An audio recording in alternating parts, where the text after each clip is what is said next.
Welcome back to another technical deep dive here in the debug zone.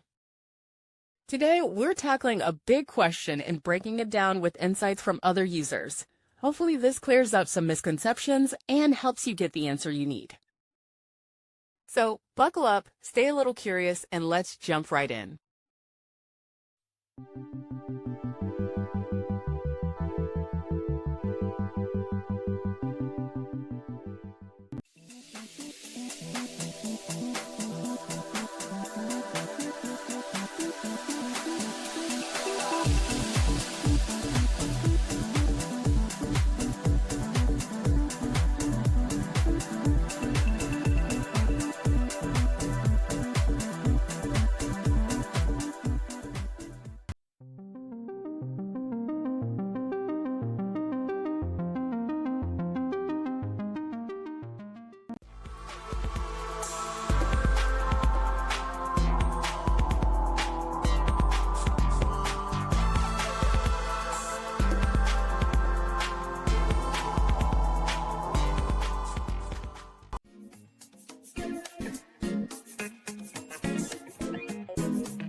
And that's a wrap.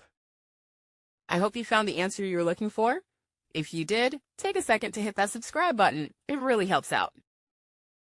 And let me know in the comments which solution worked best for you. See you next time in the debug zone.